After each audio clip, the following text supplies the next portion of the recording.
Massa. Então, vamos começar. Então, boa tarde a todos.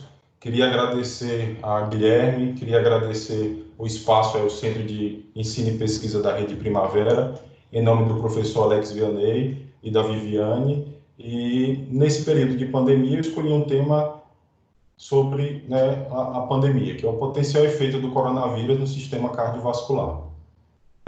Dentro aí dos próximos 40 minutos, eu vou tentar obedecer esse cronograma. No item 1 vou falar sobre o boletim epidemiológico, no item 2 sobre o vírus, o item 3 sobre os sintomas, no item 4 eu vou entrar mais especificamente no assunto, efeitos no sistema cardiovascular, no item 5, SARS-CoV-2 versus sistema renina-angiotensina-aldosterona e, por fim, as conclusões. Em relação ao boletim epidemiológico, nós vemos uma crescente dos casos no Brasil e no estado. No mundo já temos mais de 3 milhões de casos, com mais de 211 mil mortes. No Brasil, segundo dados da Organização Mundial de Saúde, nós temos 71 mil casos confirmados, com mais de 5 mil mortes. Segundo o boletim da Secretaria de Estado da Saúde, emitido ontem, que foi o último boletim, eles devem emitir um novo boletim hoje, nós temos 337 casos no estado, com 12 óbitos, sendo que 35 encontram-se internados. Em relação ao nosso serviço Hospital Primavera, no último boletim, que foi ontem às 17 horas, o próximo boletim deve ser emitido agora às 17 horas de hoje. Então, no boletim de ontem, nós tínhamos 7 casos, 4 casos confirmados e 3 suspeitos, com 8 altas até o momento com sucesso. Quem é esse vírus que está causando todo esse estrago aí na saúde, na economia e na parte sociocultural de toda a população do mundo inteiro? Então, esse vírus é o SARS-CoV-2, tá? Que causa a doença COVID-19. Na verdade, ele é da família dos coronavírus, da família Coronaviridae, tá? Então, os coronavírus são conhecidos já de longa data.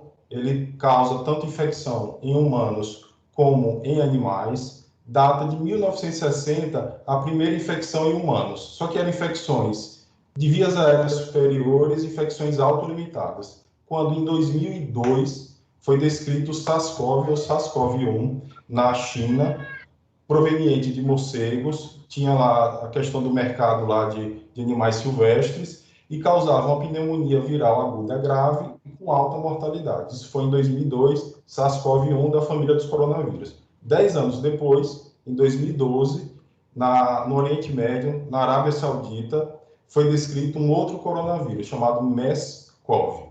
Esse coronavírus também foi originário de morcegos, que teve como hospedeiro intermediário camelos dromedários e também causavam uma pneumonia viral aguda grave com alta taxa de mortalidade. Quando agora, em dezembro de 2019, surgiu o SARS-CoV-2. Então, nós temos 3 vírus da família dos coronavírus, SARS-CoV-1, MERS-CoV e o SARS-CoV-2, com potencial de causar uma pneumonia aguda viral grave. Do grupo dos coronavírus, nós temos 4 grupos, alfa, beta, gama e teta. Alfa e beta causam infecções em humanos e gama e teta infecções em animais.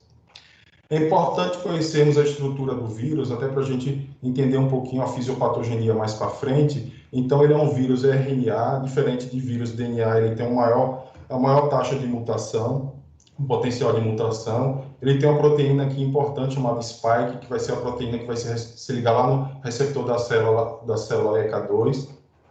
São vírus envelopados, possuem uma membrana e um núcleo capsídeo. Então, da família dos coronavírus, como eu havia dito, nós temos 3 coronavírus que causam pneumonia viral aguda grave. Sendo que o SARS-CoV e o SARS-CoV-2 têm como receptor na célula a ECA2 e o MERS-CoV o DPP4. O período de incubação semelhante, a prevalência de doença cardiovascular nesses pacientes com essas doenças foi 10% no SARS-CoV, 30% no MERS-CoV e 40% nos pacientes internados com SARS-CoV-2, com alta taxa de mortalidade. Em relação aos sintomas da COVID-19, que é a doença, o SARS-CoV-2 é o vírus, Nós temos os sintomas gerais, tem vários relatos aí de casos, séries de casos mostrando diferentes casuísticas. Nós temos a febre como, né, muitas vezes presente, 88%, a tosse seca em 68% das vezes, 1/3 dos pacientes tem tosse produtiva, dispneia mais ou menos 19% e 20%, o paciente pode apresentar sintomas gastrointestinais e sintomas gerais. Sabemos também que 80% dos pacientes com Covid-19 serão oligossintomáticos ou não terão sintomas. 20% terão sintomas moderados a graves, sendo que desses 5% necessitarão de ventilação mecânica. Entrando agora mais especificamente no assunto, o vírus SARS-CoV-2 versus sistema cardiovascular. Essa casuística aqui da China, do CDC da China, com 44 mil pacientes, demonstrou que as principais comorbidades presentes nesse tipo de patologia era hipertensão, diabetes e doença cardiovascular. Do total de pacientes, 44 mil, 12% desses pacientes tinham hipertensão, 5,3% desses pacientes tinham diabetes e 4,2% desses pacientes tinham doença cardiovascular. Quando vamos analisar o número a mortalidade, essas comorbidades se tornam-se mais expressivas. A hipertensão, nos pacientes que morreram, estavam presentes em 39,7% dos casos. Nos pacientes que morreram, diabetes estava presente em 19,7% dos casos e a doença cardiovascular em 22,7% dos casos. Sem nenhuma comorbidade, apenas 30% dos pacientes que morreram não tinham nenhuma comorbidade. Então, 70% dos pacientes tinham alguma comorbidade. Essa série de casos também aqui de Nova York, em pacientes hospitalizados, mais ou menos 400 pacientes, também ele demonstrou que tanto diabetes como hipertensão, como a doença arterial coronariana, eram patologias bem prevalentes nessa população. Então, nessa série de casos, que foram 2 hospitais em Nova York, 25% desses pacientes tinham diabetes, 50% tinham hipertensão e 13,7% tinham doença arterial coronariana. Nessa série de casos, durante a hospitalização, de 7,4% dos pacientes foram registrados algum tipo de arritmia durante a internação. Em outra série de casos da China, de Wuhan, com 138 pacientes hospitalizados, o que é que nós observamos? Desses pacientes hospitalizados, 7% deles tinham algum grau de injúria cardíaca aguda, tá? Que é alteração da troponina, 16,7% tinha arritmias, e quando avaliamos o cenário dos pacientes em unidade de terapia intensiva, essas alterações ficam mais evidentes. Então, dos pacientes internados em terapia intensiva, 22 pacientes tinham alguma injúria aguda cardíaca e 44% dos pacientes em algum momento desenvolveram alguma arritmia. Quando vamos analisar os fatores relacionados à mortalidade desses pacientes com Covid-19, nós observamos que, além das comorbidades, como vimos anteriormente, hipertensão, diabetes, doença isquêmica do coração e ou qualquer comorbidade que leva a uma maior mortalidade, nós temos o fator idade. Então, pacientes com idade maior que 60 anos têm um maior risco de morrer. Entrando um pouquinho aí na fisiopatogenia, esse trabalho foi muito interessante, foi um grupo de Harvard com o Briggs and Women's Hospital que propôs um modelo bem interessante que dividiu a doença em 3 estágios. O primeiro estágio seria uma resposta mais viral do organismo, onde aconteceria uma viremia, seria aquele período onde o paciente teria os sintomas gerais, febre, dor de garganta, astenia, dor no corpo, tosse seca, que isso duraria em torno aí de 5 a 7 dias, onde ele entraria no segundo estágio, chamado estágio, seria a fase pulmonar, que ele dividia em 2 estágios, 2A e 2B. Na fase pulmonar, o paciente começaria a apresentar dispneia. Na fase 2A, sem hipoxemia, na fase 2B, o paciente apresentaria hipoxemia, e nessa fase, onde começa a aparecer uma resposta inflamatória mais importante, tá? Com a tempestade de citocinas, uma fase hiperinflamatória, onde vários marcadores inflamatórios, como interleucina 6, acabam preponderando nas manifestações clínicas, seja ela síndrome de desconforto respiratório, CIS, choque ou insuficiência cardíaca. Essa divisão de fase é interessante porque nós podemos pensar em possibilidades terapêuticas a depender da fase do paciente. A exemplo, o paciente estando aqui na fase 3, uma fase hiperinflamatória, a gente poderia pensar em usar o corticoide como possibilidade terapêutica. Também poderíamos pensar no uso do antagonista da interleucina 6, que é o tocilizumab. Então, é um modelo assim, muito interessante e que tem nos ajudado muito no raciocínio no dia a dia. Fazendo um link aí da fisiopatologia com as manifestações cardiológicas, nós vemos que a atividade inflamatória tem um fator preponderante aí nas manifestações, aliado à ação direta do vírus no endotélio vascular, a um estado de maior hipercoagulabilidade. A gente vê uma ativação simpática mais intensa nesses pacientes. Os pacientes podem evoluir para uma síndrome do desconforto respiratório agudo, levando a uma hipoxemia. Isso tudo, no paciente que tem doença coronariana, pode levar a uma estabilização de uma placa coronariana e, consequentemente, a um infarto tipo 1, que seria uma das manifestações. Também poderá haver um desbalanço oferta-consumo de oxigênio, onde poderia levar o paciente a um infarto tipo 2.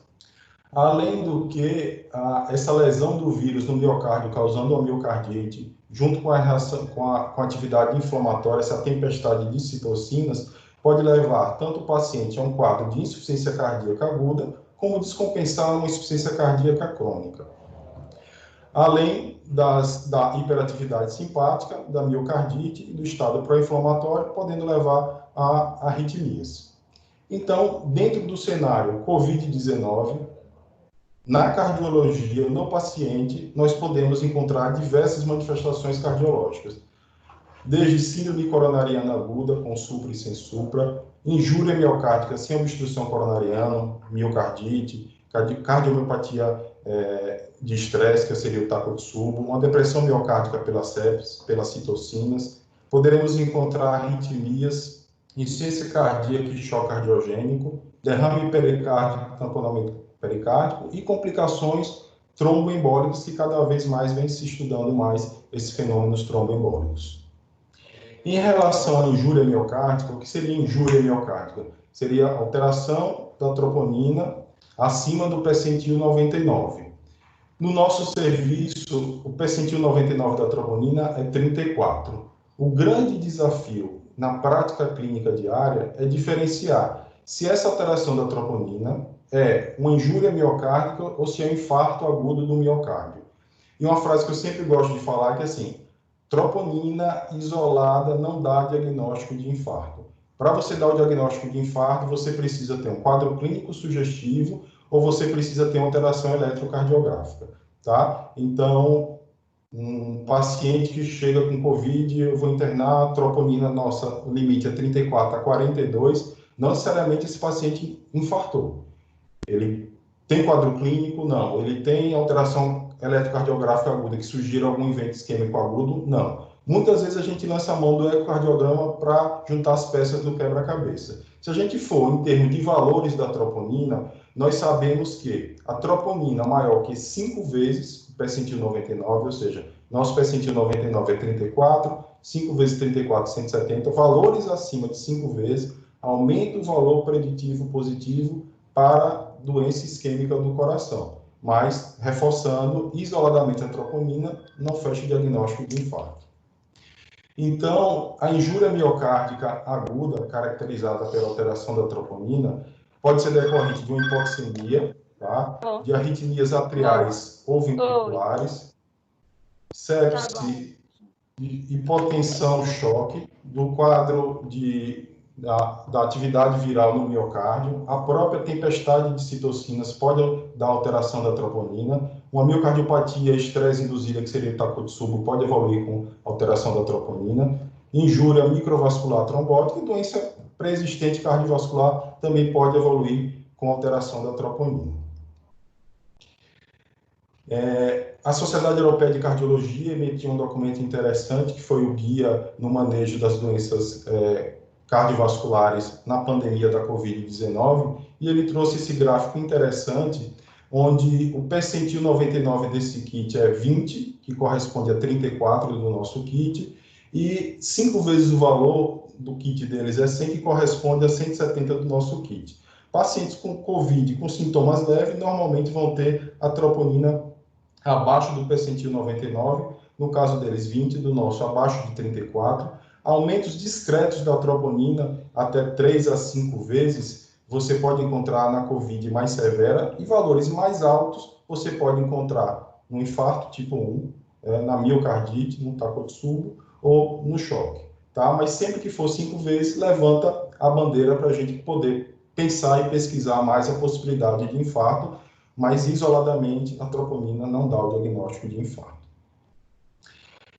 Sabemos já de estudos em terapia intensiva com pacientes com sepsis, choque séptico, síndrome de desconforto respiratório agudo, que a troponina tem um valor prognóstico muito importante. Então, paciente em cenário de terapia intensiva com troponina alterada tem uma pior mortalidade. Esse grupo chinês fez um trabalho muito interessante. Ele pegou pacientes com troponina e cruzou com doença cardiovascular. E o que ele observou em relação a prognóstico à mortalidade? Pacientes sem doença cardiovascular e com troponina normal teve uma mortalidade de 7,6%. Pacientes que não tinham doença cardiovascular, com doença cardiovascular e troponina normal teve uma mortalidade de 13,3%. Pacientes que já alteram a troponina, nós observamos que a mortalidade sobe bastante. Então, paciente mesmo sem doença cardiovascular com troponina positiva, essa mortalidade chega a 37,5%. E quando você junta troponina elevada com pacientes com doença cardiovascular prévia, essa mortalidade chega a 70%, denotando, mais uma vez, que a troponina tem um alto poder prognóstico no cenário da terapia intensiva e no cenário da Covid-19. A Sociedade Brasileira de Cardiologia, em função desse alto valor prognóstico da troponina, ele emitiu um documento, que é o Coração e a Covid-19, que o cardiologista precisa saber, que ainda será publicado, onde ele sugere que o paciente com Covid-19, eu estou atendendo lá na unidade de emergência, com suspeita ou confirmada, eu devo fazer anamnese, exame físico, as EPIs adequadas. Na anamnese, eu vou avaliar se ele tem fatores de risco ou tem doença cardiovascular.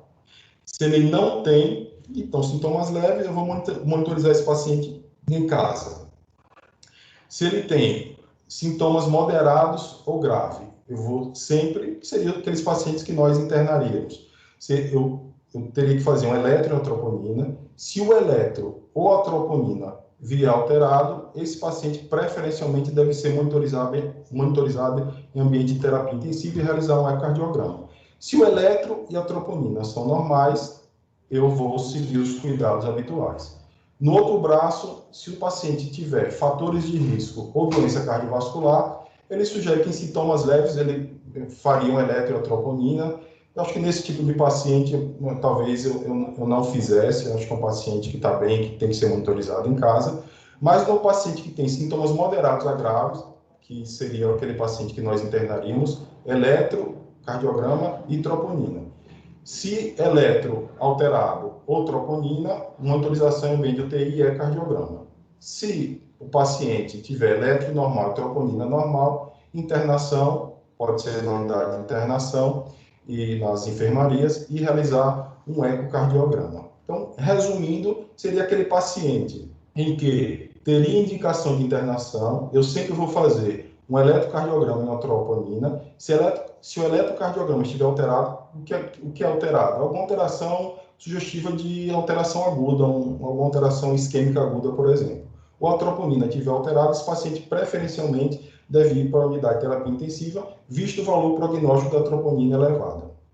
Se esse paciente não tem eletro e troponina normais, esse paciente deve seguir o fluxo normal, e se ele tiver doença cardiovascular prévia, mesmo que vá para a unidade de internação, ele sugere que faça um ecocardiograma. Entrando um pouquinho nas arritmias cardíacas,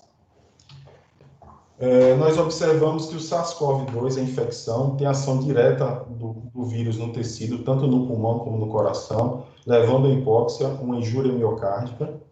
Aquela resposta inflamatória, aquela tempestade de citocinas, e a interleucina 6 tem um fator importante aí nesse mecanismo fisiopatológico, onde pode levar a uma injúria miocárdica, a uma hiperatividade simpática, pode mexer nos íons dos cardiomiócitos e levar a alterações do citrocromo P450. Isso aliado, muitas vezes, a medicamentos antivirais, que muitas vezes estamos lançando mão, como cloroquina, como azitromicina, que tem um potencial de prolongar o intervalo QT e aumenta a possibilidade também de taquiarritmias.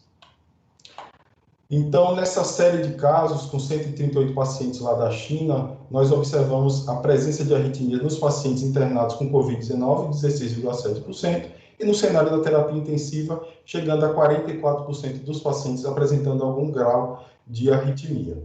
Isso denota que o paciente mais grave, mais instável, tem um maior risco de evoluir com algum episódio de taquiarritmia ou de arritmia de uma maneira geral. Nessa casuística aqui de Nova York, com 400 pacientes, a gente queria saber quais as arritmias seriam mais comuns. E as arritmias atriais foram as arritmias mais comuns, nessa casuística presente em 7,1% dos pacientes, e nos pacientes que foram para ventilação mecânica, 17,7%. Esse dado aqui é muito interessante. Por quê? Então, esse é um trabalho, um registro de Nova York, com 5.700 pacientes. Ele analisou o eletrocardiograma de admissão do paciente que deu entrada para tratar a Covid-19. E o que é que ele observou? Que em 6% dos pacientes com eletrocardiograma na admissão, o QT corrigido era maior que 500. Ou seja, muitas vezes utilizamos algum azitromicina, hidroxicloroquina, e outros medicamentos que podem aumentar o intervalo QT. Se você pega esse paciente com intervalo QT aumentado, grande chance de evoluir com alguma arritmia maligna. Então, qual é o recado desse trabalho? Admitir o paciente, você deve sempre fazer o eletro e sempre medir o intervalo QT, porque não é tão infrequente quando a gente parece. Então, nessa casuística mostrou 6% dos pacientes com intervalo QT maior que 500. Em relação ao tratamento das arritmias na Covid-19. Então, essa é a recomendação do guia aí da Sociedade Europeia de Cardiologia. Ele fala que o tratamento, de uma maneira geral, não difere dos pacientes não Covid, só com algumas peculiaridades, como medicamentos, alguns que podem ter alguma interação medicamentosa, que ela prolongar o intervalo QT e aumentar o risco de arritmia maligna. Das arritmias atriais, a gente viu daquela série lá de Nova York, nós não temos registro quais arritmias atriais são mais frequentes. Nós sabemos de cenários da terapia intensiva nos pacientes com síndrome de desconforto respiratório, com sepse, que a chance desse paciente no ambiente de terapia intensiva evoluir com a fibrilação atrial, em alguma série de casos, chegam a 10% de um novo episódio de fibrilação atrial. Nos pacientes que já têm fibrilação atrial, 20 a 30% dos pacientes recorrerão nesse ambiente de UTI, de inflamação, de paciente grave, poderão recorrer a um episódio de fibrilação atrial. Então, muito provavelmente, no cenário Covid-19, principalmente no cenário de terapia intensiva, nós iremos nos deparar com um episódio de fibrilação atrial. E o tratamento não difere muito do cenário não Covid. Então, paciente com fibrilação atrial que evolui com estabilidade hemodinâmica, esse paciente deve ser cardiovertido e, após, adicionado medicamento para controle do ritmo, amiodarona, por exemplo, e anticoagulados se o chá desvástico maior ou igual a 1. Agora, bem atenção à amiodarona, por quê? Muitos serviços têm utilizado hidroxicloroquina, têm utilizado azitromicina, são drogas que aumentam o intervalo QT, a amiodarona aumenta o intervalo QT, então devemos ficar muito atentos e, se porventura formos usar, ficarmos mais atentos, vigilantes nesse intervalo QT. Se o paciente não tem estabilidade hemodinâmica, eu posso, no primeiro momento, optar por controle da frequência cardíaca, seja ele com beta-bloqueador, bloqueador do canal de cálcio ou até mesmo a amiodarona. Anticoagular esses pacientes com Chades-Vasque maior ou igual a 1 e Depois que o paciente estabilizar, eu posso pensar se eu vou manter ele em controle do ritmo, controle de frequência e traçar a minha terapêutica, minha proposta terapêutica com mais tranquilidade.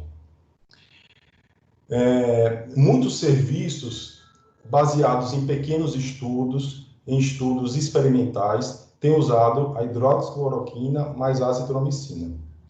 Nós sabemos que essas duas drogas aumentam o intervalo QT. O intervalo QT aumentado aumenta a chance de arritmia maligna, principalmente o torsade point. Então, paciente que eu internei, COVID-19, porventura, apesar das evidências, ou dependendo do protocolo de cada serviço, eu optar por iniciar a hidroxicloroquina mais azitromicina, esse paciente deve ter o eletrocardiograma com o QT corrigido, medido. Eu devo avaliar a função renal, função hepática, medir os eletrólitos séricos, principalmente potássio, magnésio e cálcio, e passar um pente fino em medicamentos que ele esteja na prescrição que, porventura, possam prolongar esse intervalo QT. Então, a American College of Cardiology emitiu um documento, nós propusemos aqui por serviço, tem vários outros protocolos, da Mayo Clinic, tem um protocolo do INCOC que também é muito interessante, então tem vários protocolos, várias propostas de você acompanhar esses pacientes que usam esses medicamentos com intervalo QT. O que nós utilizamos foi esse da American College, então ele mede o intervalo QT no eletrocardiograma inicial. Se ele tem um intervalo QT corrigido mais que 500 milissegundos, ele tem uma contraindicação relativa a esse tratamento e devemos pesar bastante o risco-benefício de usá-los. Se ele não tem, eu vou realizar a dosagem do potássio, magnésio e eletro diários. Se ele tem um QT maior que 480 milissegundos, preferencialmente, ele deve ficar em telemetria, um ambiente de terapia intensiva. Eu devo realizar um eletrocardiograma após 3 horas da segunda dose da hidroxicloroquina e eu devo manter o potássio maior que 4 e o magnésio maior que 2. Vou fazendo o eletro diariamente. Se esse QT corrigido aumentar mais que 60 milissegundos, ele tinha lá 430, foi para 490 milissegundos, por exemplo, ou o QT corrigido foi para mais que 500 milissegundos, se ele estiver usando azitromicina e hidroxicloroquina, eu devo suspender a azitromicina ou reduzir a dose da hidroxicloroquina.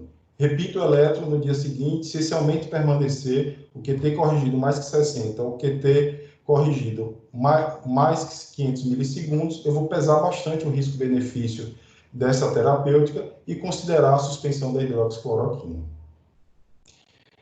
Então, nos pacientes que têm o QT prolongado, qual é o risco da arritmia principal? Torsade point. Então, aquele paciente que você está monitorizando o intervalo QT, aquele intervalo QT aumentou, eu já tenho que ficar atento que esse paciente pode evoluir com torsade point. Então, já tem que ter na cabeça que, se ele evoluir, eu não vou usar a mildarona, porque a mildarona prolonga mais ainda o intervalo QT. O tratamento padrão é um magnésio, tá? Então, já tem que ficar esperto ali que pode usar o magnésio. Claro, se ele evoluir com estabilidade hemodinâmica, eu vou fazer a cardioversão. Se ele evoluir em PCR, eu vou fazer a desfibrilação. E, se ele não responde ao magnésio, eu posso considerar o marcapasso provisório como um overdrive pacing, com a frequência estimada de 100%, e mais uma vez eu vou passar um pente fino nos medicamentos que podem prolongar esse intervalo QT. Outro tópico que eu separei para conversar com vocês foi a respeito do infarto agudo do miocárdio, especificamente o infarto agudo do miocárdio com supra-desnivelamento do segmento ST. Por quê? Foi um tema de muito debate entre vários serviços de hemodinâmica em vários hospitais do país, fora do país, se esse paciente com COVID positivo ou suspeita de COVID, que chega com IAM com supra, eu devo trombolizar esse paciente ou devo levar para angioplastia primária? Então, vários serviços, observando as suas peculiaridades locais, tomaram sua decisão.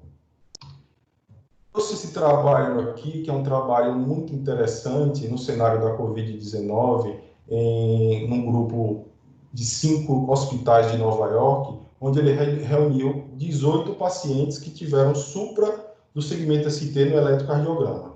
O que é que ele observou? Dos 18 pacientes que tiveram supradesnivelamento do segmento ST durante a doença COVID-19, desses 18, 8 eram infarto do miocárdio com obstrução coronariana e 10 eram injúrias miocárdicas não coronarianas. Nessa casuística, a idade média dos pacientes foi de 63 anos, a maioria do sexo masculino, 83%, apenas 33% desses pacientes referiram dor torácica e 67% do total de pacientes foram intubados em algum momento, denotando a gravidade desse grupo de pacientes.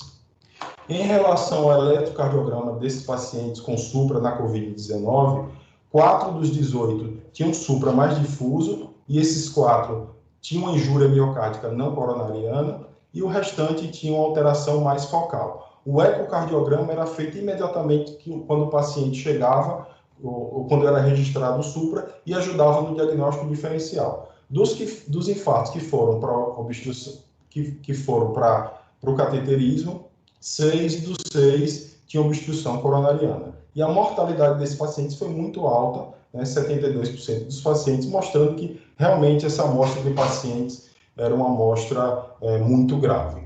Mas, assim, qual o recado principal desse trabalho? Que nos pacientes com COVID-19, com supradesvelamento do segmento ST, nem sempre o supra é doença arterial coronariana obstrutiva.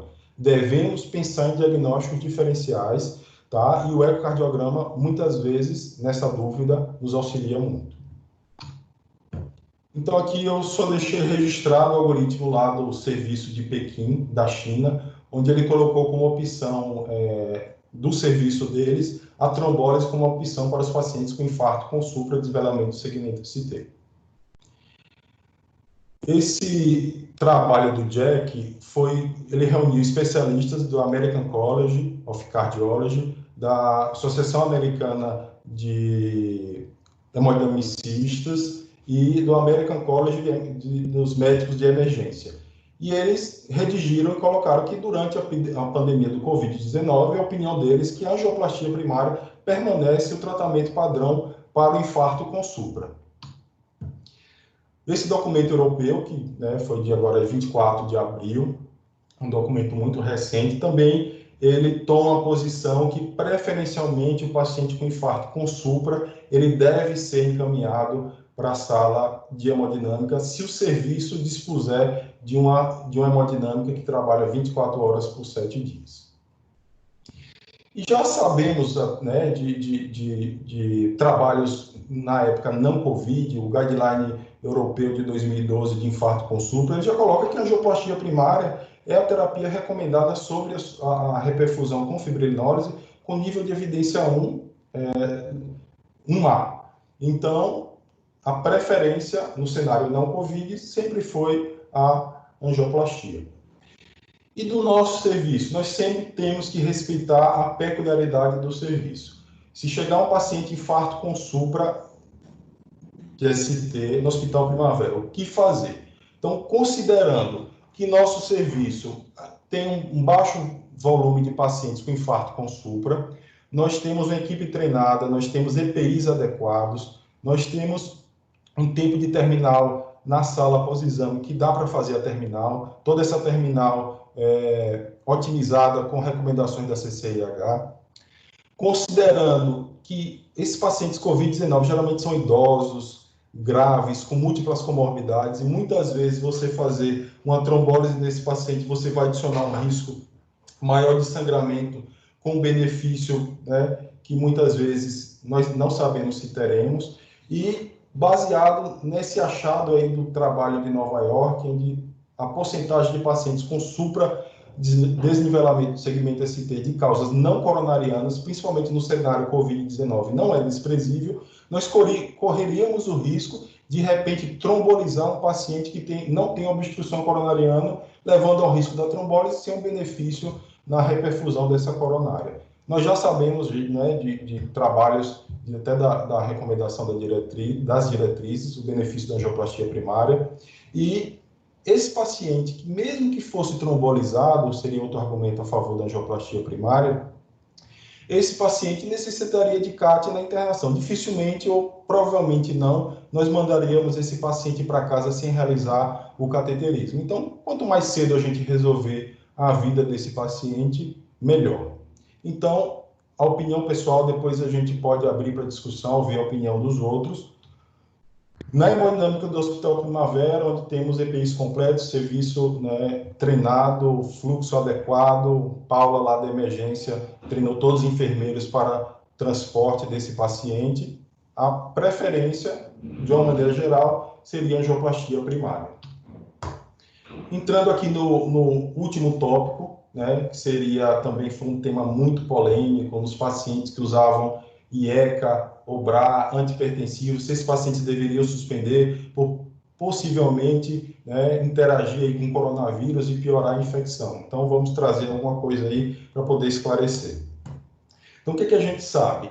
Que o SARS-CoV-2, né, a estrutura dele tem uma proteína chamada spike protein, que é uma proteína espiculada. Ela é ativada por uma outra proteína chamada TMPRSS2, faz com que ela se ligue ao ECA2. O ECA2, né, presente na membrana das células, tanto do pulmão, coração, rim e demais outros órgãos, e ela vai colocar esse SARS-CoV-2 para dentro da célula.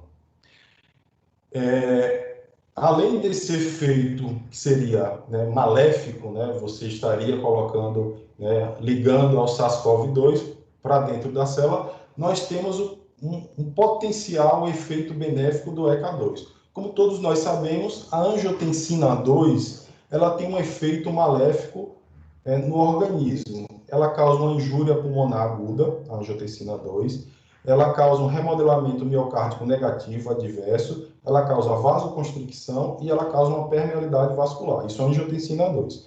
Então, a ECA2, ela tem um efeito de modular essa função da angiotensina 2. Então, se ela vai modular, ela vai transformar a angiotensina 2 em angiotensina de 1 a 7, consequentemente, você vai ter menos angiotensina 2 e vai ter menos agressão no pulmão, no coração e nos vasos. Então, a ECA2 teria dois potenciais fatores. Um benéfico, que seria a modulação da angiotensina 2, e um maléfico, onde teria a internalização do vírus na célula do organismo.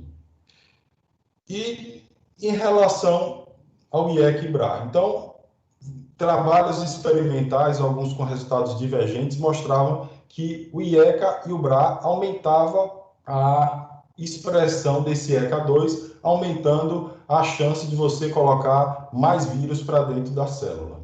Então, esse esquema aqui da Nature, bem interessante, ele, aqui da hipótese 1, que teria um efeito prejudicial, a ECA2, e a hipótese 2, onde teria um efeito protetor. O efeito prejudicial, como nós comentamos, seria a inibição da dos inibidores da ECA e os BRAs aumentariam a expressão dos receptores ECA2 e, consequentemente, mais vírus ligariam esses receptores e mais vírus entrariam nas células. O inibidor da ECA e o BRA, como nós sabemos, ele vai diminuir a ação da angiotensina 2. A gente sabe que a angiotensina 2 ela tem um efeito maléfico no pulmão, no coração, e temos até um trabalho, né, nesse cenário aí da síndrome de desconforto respiratório agudo, no cenário não COVID. Esse trabalho foi em 2017, em pacientes que utilizaram inibidor da ECA ou BRA e o grupo sem inibidor da ECA ou BRA no cenário da síndrome de desconforto respiratório agudo, mostrando que o paciente que usava IECA ou BRA teria uma menor mortalidade daqueles que não usavam IECA ou BRA, mostrando o potencial benefício que essa droga pode ter no cenário, né, do quadro infeccioso pulmonar da síndrome de desconforto respiratório agudo. Então, esse paper aí do Neil Mindred, ele resume bem essa questão, que ele põe que o ECA2 ele é o receptor do SARS-CoV-2 sim, tá? Que estudos pré-clínicos sugerem que a sua inibição pode aumentar a expressão do ECA2. Os dados são insuficientes em humanos, tá? Então, os dados em animais, ele tem alguns resultados divergentes, em humanos não conseguiu se comprovar. que clinical trials estão em andamento, tá? Que você suspender abruptamente essas drogas, IEC, BRA, pode trazer um potencial malefício, como descompensação de insuficiência cardíaca, descompensação de hipertensão, e ele recomenda que esses medicamentos devam ser mantidos. Tanto é que, né, dentro dessa polêmica toda, várias sociedades se mobilizaram e emitiram um documento, a Sociedade Canadense de Cardiologia, a Canadense de Hipertensão, a Europeia de Hipertensão, a Sociedade Brasileira de Hipertensão, emitiu um documento que tanto o IECA como o BRA deveriam ser mantidos nos pacientes, até porque a gente não tem nenhuma evidência em humanos e, quem sabe, até ter um benefício com esses medicamentos. Então, concluindo, o SARS-CoV-2 tem um efeito no sistema cardiovascular, desde a apresentação de arritmias, miocardite, injúria miocárdica, infarto ou insuficiência cardíaca. A gente conseguiu observar na fisiopatogenia que a inflamação, aquela tempestade de citocinas, tem um fator importante na gênese de todas essas manifestações cardiológicas. Em relação ao tratamento das arritmias, de uma maneira geral, a gente tem que seguir o tratamento padrão fora do cenário não COVID, apenas a atenção a medicamentos, a interações medicamentosas, como o uso da amiodarona e aumento do intervalo QT. Na opinião, né, acho que do nosso serviço, eu acho que o infarto com supra deve, via de regra, seguir para a angioplastia primária. Devemos manter, sim, nesse momento, os IECAs e os BRAs, tá? Estamos em aprendizado constante sobre a Covid-19. A maioria das evidências que a gente tem são opiniões de especialistas ou séries de casos. Devemos saber filtrar as informações e adequar a nossa realidade. E necessitamos de estudos mais robustos, estudos randomizados, para podermos tirar mais conclusões e podermos tratar melhor o nosso paciente.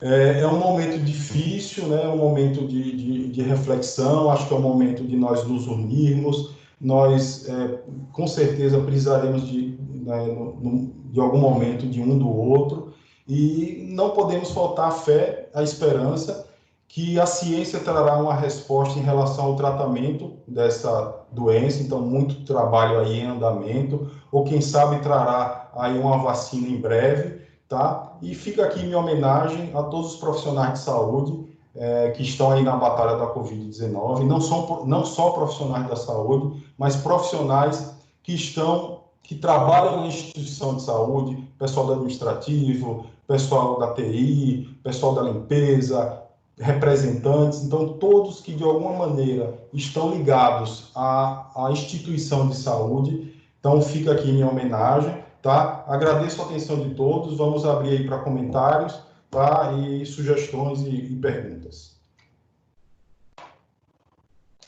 Muito obrigado, Fabrício. Acho que foi uma aula bem completa.